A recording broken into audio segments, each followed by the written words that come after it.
inspirational. Thank you. Okay, so what I want us to speak about this morning, before we come back to the reading that was read by Brian to us, which came from Luke chapter 2, and he read from verse 1 to 7. Let me just give a small background to what I want to talk about this morning. In fact, we actually know, or we have grown to know, that in our communities, in our societies, wherever we live, we have seen so many rituals that are done. Some of them they are even done maybe at family level. Some rituals are actually done even at national level. Some are done at community level. For example, you can think about Zimbabwe. Every August, we actually have our own ritual that we do in Zimbabwe, which is called the Heroes' Day. We are celebrating those people that actually fought in the Chimurenga to bring Zimbabwe free. That's a ritual that is confined to Zimbabwe. South Africa is its own version, I believe, of that, which is called the Heritage Day. Think about America. I think they have what is called the Veterans Day, or they even have, recently they were having one ritual which they call Thanksgiving. So every society has a certain ritual that they do. Some are done at family level, as I've said. But there is one ritual which is so popular that is done by almost everybody. And this ritual is called birthday. Of course, I've mentioned this before that I'm not one of those that are very crazy about birthday. In fact, so many times I actually forget that today is my birthday. Why? Because I've always argued that this is not my birthday. Rather, it's my birth date. In fact, I was born on the 31st of January, 19-something. So, when I was born on that date, on the day, it was actually on a Saturday. So it's easier for you to know which year I was born. If you are going to track back all the years, nearly 50 years ago, you will see the 31st, which was on a Saturday. I was born on a Saturday, but this coming year, in about a month plus, a month and a half, I would actually be having, the day is actually coming again, and it's actually on a Wednesday. So I've always made an argument, unless if I don't really understand English, I've always thought that day means a day. But then, that cannot be my birthday, because this one is actually going to be on a Wednesday. When I was told, my mother told me that I gave birth to you on a Saturday. But there is something that is interesting about this whole issue, or this whole thing about birthday. Birthdays are celebrated by somebody who knows the day they were born. And of course, they also know the place where they were born. And I'm sure they should know their year. I mean, how many years are you going to be celebrating if you don't know the year that you were born? You should know the year that you were born. So all that information is essential for somebody to celebrate what we know, or what the world knows as birthday, which is what I know. The only one in the world who knows is a birth date, not a birthday. So, there are a lot of information that you would need for one to celebrate a certain birthday. I'm giving you this background because what I want us to talk about today is a certain birthday that is actually going to come, or that is perceived is coming in the next exactly 15 days from today. The world is going to be plunged into celebrations, and people are actually celebrating the birth of Christ. In fact, this has always happened for centuries and centuries now. This day is actually thought and believed to be 25 December. So the world is actually brought to a standstill, and in fact, almost all the people that call themselves Christians are lining up to actually celebrate this day, because they are saying they are celebrating the day on which Jesus was born. So if we go back to the reading, I want us to pick some few things from there which are going to help us answer the question, is 25 December the day on which Jesus was born? I want us, I thought, and I picked today to be the day that we want to discuss this, because Christmas is just around the corner now. In 2 weeks' time, people actually will be eating and feasting all over, because it will be Christmas. So it was read from verse 1, which tells us that in those days, we don't know which days they are, but in those days the writer is talking about, that is law. He says a decree went out from Caesar Augustus. In fact, this Caesar Augustus, his real name was called Gaius Octavius. And of course, there are some who even go ahead and give his date of birth and his date of death. We are not worried about that. But what we are worried about is, I want you to notice that Caesar was always controlling the world at the time from Rome, because Rome is the capital, or it was the capital of the Roman Empire. So from there, he was even controlling what was happening in Palestine at the time, because he was the emperor over the known world at the time. So Caesar Augustus, whose real name is Gaius Octavius, is going to give a decree from Rome, and that decree is actually going to affect those that were living in Palestine because they were under the Roman Empire. What is the decree that he gave? Verse 2 tells us, the later part, that all the world should be registered. All the world that was under him, it was supposed to be registered. If we were talking, using our common language today, we would say they were supposed to go for a census. So they were supposed to go for it to be counted.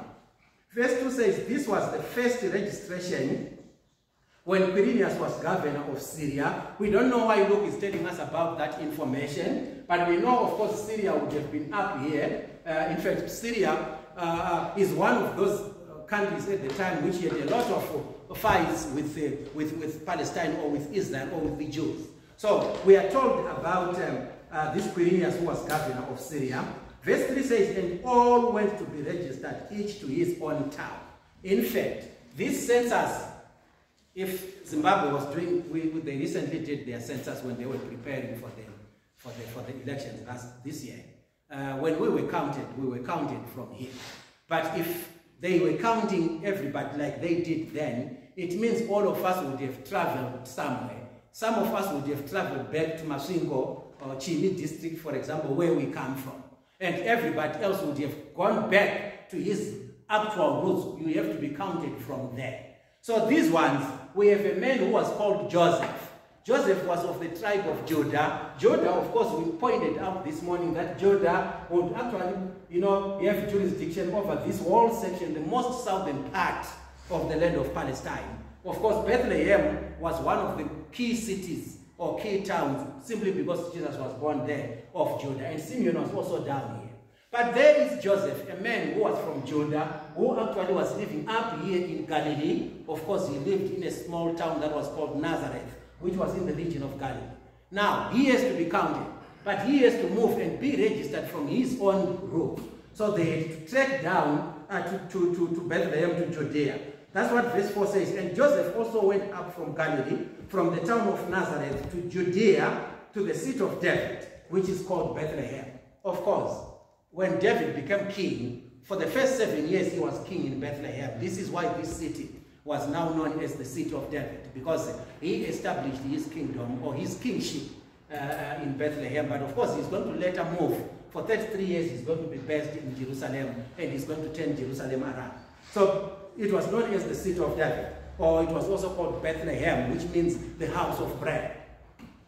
So this is where they are going to come, because he was of the house and lineage of David, to be registered with Mary, his betrothed, who was with child. We also know Mary, that Mary was also from the house of Judah. So she also has to come to the same people who belonged to her. So they came, both of them, even though they were going to marry each other, but they were both from Judah. So verse 6 says, and while they were there, in fact, we have just been told earlier on that Mary was carrying the child. If you go back to the book of Matthew, Matthew, of course, is going to give us a little bit more information that Luke does not give us about Jesus. In fact, we are going to be told about this angel that came, Angel Gabriel, who is going to come and announce the birth of Jesus. Luke also tells us about the account of Jesus' birth and John the Baptist's birth being prophesied or being told beforehand. Now, in Matthew tells us that Joseph was going to put away Mary, because he was saying, how can you become pregnant before we have slept together? But of course, the Holy Spirit is going to come, and the angel is going to come and say, no, don't put her away, because the pregnancy belongs to the Holy Spirit. So now Joseph has acknowledged, and he has received Mary back as his wife. So they are going to come down to Bethlehem, both of them. So verse 6 says, and while they were there, they are now in Bethlehem for a census. The time came for her to give birth. And she gave birth to her firstborn son, and she wrapped him in a swaddling cloths and laid him in a manger, because there was no place for them in the inn. So of course, it would appear either they did not have money, or even if they had money, the hotels and the inns at the time, they were fully booked. So they couldn't find a place in any of them, so they actually went into the manger, and she's going to give birth. So there is something that is interesting that we are getting out of this birth. In fact, it's only Matthew and Luke, out of all the 66 books of the Bible, which tell us, at least in detail, about how Jesus was born. And of course, Matthew is also going to tell us a version of the visitors that actually came from the east, who came to visit the baby that had been born. Luke is actually going to tell us that also there are some visitors who apparently came that very night when Jesus was born, and these were shepherds who actually were very close by, and they came and they witnessed this young man that he had been born. So there is confirmation that Jesus was born. At least a baby was born in Bethlehem. That we cannot run away from. But there are some missing essential elements about this birth. One of the elements that is missing is the day. Was it a Tuesday? Was it a Monday? We don't know that. But another essential element that is also missing there, which is missing, is the date, or even the month, and even the year. Of course, the year has always been approximated to be either between 4 BC to 1 BC. Why? Because they actually calculate 4 BC to 1 AD, sorry. Why? Because they are actually using Herod as the anchor. Herod the Great is the one who wanted Jesus to die. That's what we read in the 2nd chapter of the book of Matthew. He wanted to kill Jesus. For Joseph to run away with the baby to Egypt, they were running away from Herod the Great, who was king over the entire land of Palestine at the time. So, he is believed that he died around the year 4 BC. If that is correct, people are then thinking, well, if he wanted to kill Jesus and he couldn't kill him, and he had to resort to killing all baby boys around Bethlehem who were 2 years old, he must have known that this Jesus must be about 2 years old. So they would then put the birth of Jesus from about 6 BC. But there are some who actually come with an argument and say, look, Jesus was born 1 AD. Again, that puts a bit of a problem for us to know how old Jesus was. What we know at least is Luke tells us that when Jesus started his ministry, he was 30 years old. And of course, if you go to read the account of John, John is going to give us at least 3 Passovers that Jesus attended before he is crucified. That puts us to about 33 and a half years of Jesus on earth. That's the only information that we have about Jesus. Do we have information about what date Jesus was born? We don't have that information. So that information already is going to put spanners if we want to celebrate his birthday. You are going to celebrate my birthday because you know that I was born on the 31st of January. But you don't know when Jesus was born, so how are you going to celebrate his birthday? Unless if you are going to manufacture and create your own day or your own date, which is exactly what the world has done. There is a lot of legend or a lot of information or a lot of history that is surrounding Christmas, which I just want to share with you this morning. Trying to answer the question, should Christians attend? No. Let me say that again. Trying to answer the question, should Christians celebrate Christmas as the day on which Jesus was born? Do we have information for us to do that? It is known, and this is most well-known information. In fact, if you go back, way back, I think it's in Genesis chapter 10, somewhere there, chapter 10, chapter 11, there is a man who is mentioned there whose name was called Nimrod. In fact, this man that is called Nimrod was actually one of the descendants of Noah through Ham. When Nimrod became, during his time, it is known that the Tower of Babel was actually built during the time of Nimrod. In fact, Nimrod is going to be known as one of the mightiest people at his time. In fact, he is credited for building Babylon, because the name Babylon actually comes from Babel, which was the Tower of Babel. So Babylon is going to get its name from Babel. This was built by Nimrod. But he went further and he built one of the solid cities at the time, which was called Nineveh. This is the man that was called Nimrod. So he was such a great man during his time. So the legend says when he died, in fact, Nimrod, interestingly, he had married his mother. And his mother was called Semiramis or something like that. So she was now doubling as the son of Semiramis and the husband of Semiramis. That's an unbelievable story, but that's exactly what happened. So when Nimrod died, he was now a lover of his mother. They were now husband and wife. But it's also told that during the same time, the mother had fallen pregnant. But she did not fall pregnant from Nimrod.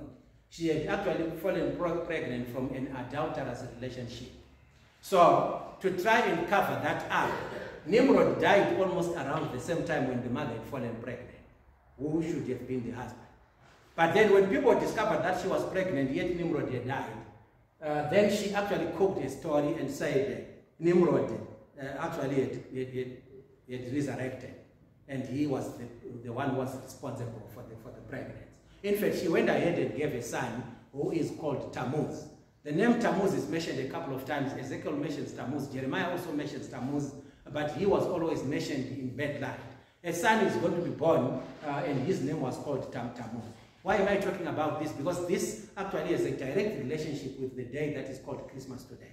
So, when Semiramis went to the community where Nimrod was living, she then started dishing out this information that Nimrod was coming back every year. She started having an anniversary for him because she was claiming that he had resurrected. She even introduced some green tree, which she said this green tree symbolized the resurrection of Nimrod. It's actually telling you, if you look at a tree and you see how green it is, it actually shows that this tree has life. So the tree that she introduced was to actually show that Nimrod still has life in him. So she actually used that tree, and later on, this is the tree. So every year she would actually go there with some gifts and some decorations onto the tree, and she would go, and next year again. So this became a pagan celebration around the entire area where Nimrod was not. But of course, it's going to permeate to some other communities as well that were very far away.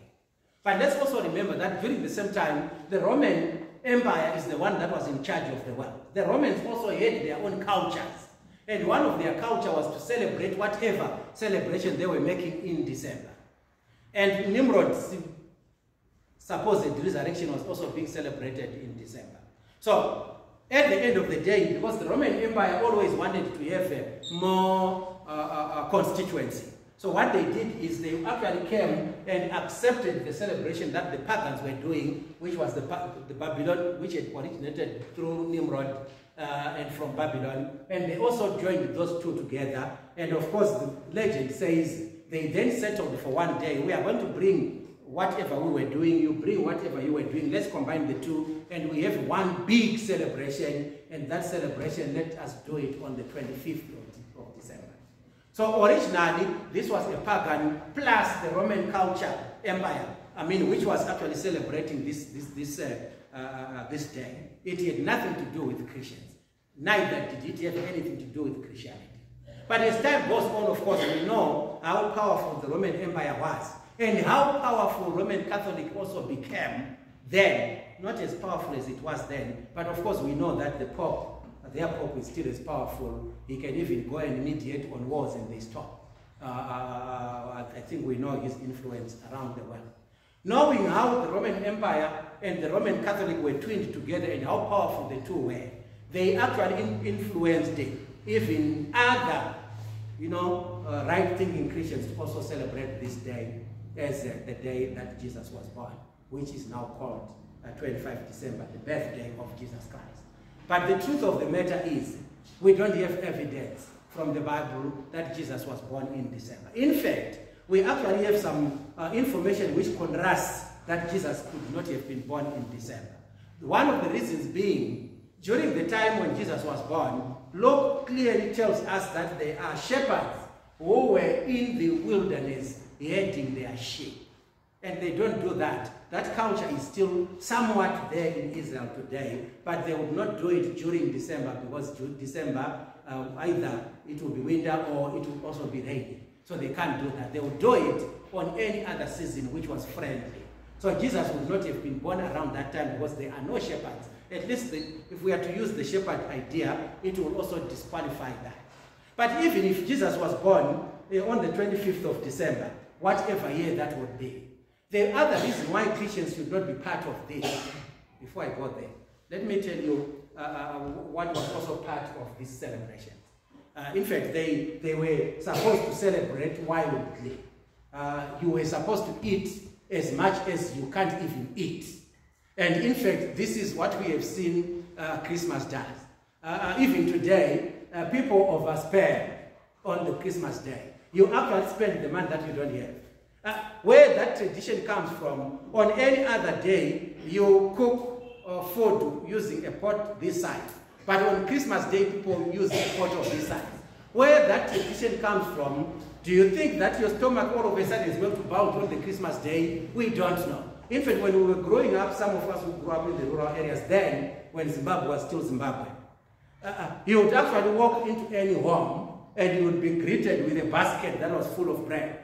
So when you have eaten this bread, you move away and you go to the next home, you are greeted with another basket that was full of bread with jam. You know, bread was unique then. Bread, jam, butter. It was not always food that you would eat, I mean, every day. Now, of course, people eat. You talk to our kids, they don't know that we would not eat bread until after 1 week, or even 1 month. We would not eat bread. Rice was a specialized delicacy. You would not eat it every day. Yet these days, they actually use it to drink tea. It's now part of their breakfast. It used to be a unique food. But you would actually get that food in almost every home where you would get to. Why? Because it's Christmas. People tend to forget what's actually coming when children are going back to school in January, because they are overspending on Christmas. Why? Because we are celebrating. What are you celebrating? The birth of Jesus Christ. Jesus was not born on that day, but even if he was born on that day, did he say that celebrate my birthday? It's interesting to me that almost every other feast that God wanted people to celebrate, some of them you would even be very specific. Think about the feast of the Passover. When the children of Israel are living in Egypt, in fact, specifically, if we go to and read the book of Exodus chapter 12, we are going to see God giving Moses all the details of how to celebrate what was called Passover. But what is interesting to me with the whole idea is that God went ahead and he told them the day this was supposed to be done. He didn't tell them the date. No. He told them the date, not the day. He did not say do it on a Wednesday, because in fact, he actually said, this is done on the 14th. And he gave them the month, on the 14th of the month Nisan, or the month that was also called Abib. So that night, the children of Israel would actually celebrate Passover, year in, year out. So they were given the date, because God knew that if the 14th Nisan this year is on Wednesday, next year it might not be on Wednesday, it might be on Friday. The same way our calendar changes. So he did not give them the day, he actually gave them the date, which is the 14th. And they have always, or they always celebrated it according to what God had said. So if God really was interested in his people to celebrate the birthday of his son, surely such an important information should not be hidden away from the Christians. If anything to the contrary, God in the New Testament tells us to celebrate. Christians are supposed to celebrate. But how often do we celebrate? In fact, to begin with, what do we celebrate? The New Testament tells us that Christians are supposed to celebrate the death and the resurrection of Jesus Christ, which is exactly what we were doing this morning. We celebrate that weekly when we come together. How do we do that? According to Paul in 1 Corinthians chapter 11, he says, when you do this, you remember and you proclaim the Lord's death until he comes. How often are we going to celebrate his death and his resurrection? We are going to celebrate this forever until he comes. At least we have information about this. When are we supposed to celebrate this? We of course know that from Acts chapter 20, reading from about verse 7, they celebrated the example that we have always used. They celebrated this day on the first day of the week. Early Christians did it on the first day of the week. Because of that example, we also celebrate on the first day of the week. What are we celebrating? The Lord's death until he comes. We are proclaiming his death. So when we are sharing this bread and sharing this grape juice, we are actually proclaiming the Lord's death until he comes. That's what we are told to celebrate. Nothing else other than that. So my argument is, if God wanted us to celebrate the birth of Jesus Christ, surely such an important birth should have been told to us. We have all the other details about this birth, except the day, except the time, except whether we should celebrate it or not. So why should we celebrate it? Considering that this is a joint venture between the Roman culture and the Babylonian culture, and they put the two together and they made out a holiday. So where do Christians fit into this pagan holiday? What is my message then? My point is this. As this so-called Christmas Day is drawing near, whether we like it or not, it's going to come. In fact, it's so recognized in the world that there are going to be major shutdowns from big conglomerates because they want people to go and celebrate their Christmas. It has been accepted by the entire world to the extent that we cannot do away with it. But what we can do, somebody once asked me a question, and perhaps this will be the last question that I'm going to answer. Somebody once asked me a question and said, so what are you saying? Are you saying a Christian should not celebrate on Christmas Day? And my answer to him was, we are talking of two different things here. There is celebrating Christmas and celebrating on Christmas Day. I believe those two things are different. They are not the same. If you are going to, on the 25th of December, if you are going to eat some special meat that you have not eaten the whole year with your family, is that wrong? My answer is, it becomes wrong if you are going to eat that meat because you are celebrating the birthday of Jesus Christ. But if you are going to eat that meat because an opportunity has availed itself on that day for you to eat that meat, it's not wrong. In fact, we have discovered that because the government have accepted this world over, this Christmas holiday, people are actually given more time off from work. So if this is the only time off that you have been given from your work, to perhaps travel to some resort with your family, utilize the time. As long as you are not doing it because you are celebrating the birthday of Christ. If you are doing it because the government has given you time off from work, that's fine. This is just some national holiday, which is as equivalent to Independence Day as it would be equivalent to some other holiday, which is mixed up the Easter holiday. We'll talk about it when Easter is getting close. And any other holiday. These are just national holidays, which have nothing to do with our salvation. What has everything to do with our salvation is to celebrate these emblems, which are telling us and reminding us that Jesus Christ was taken up by the Roman authorities, being aided by some Jews, and some Gentiles were also participating. They took this man onto the cross, where he actually is going to be resurrected, where he is going to be crucified in the middle of two criminals. Brother Sisley talked about the two criminals that were, one of them who was forgiven on the day. All these emblems are actually pointing to that because of his death, Jesus was actually lowered and he was going to be buried. For 3 days he's going to be lying in the tomb. But he actually resurrected, defeating death, and he never died again. And we are also going to go through the same process by participating in this emblem. That's exactly what we are saying. We are saying we acknowledge that we are sinners, but we want to come into you, Christ, get into contact with us, so that when you, as you were resurrected, when we die, we are never going to die forever. In fact, we are also going to be resurrected. That is not going to happen because we have celebrated 25 December as Christmas. That can only happen if we celebrate this feast, which we now know as the communion or the Lord's Supper. Christmas is coming in 2 weeks' time. I don't know what you are going to be doing. I don't know where you are going to be doing, what you are going to be doing, where you are going to spend your day. But my advice is, this is not a Christian's day. It is just one of those days that God has given you an opportunity. If possible, utilize that day to preach to the world, which is lost, so that they would know the Lord, and they would know that this day does not belong to the Christians. The day that belongs to the Christian is this day, which is the first day of the week. That day is for Christians, and every day of that day, they have to come together to celebrate.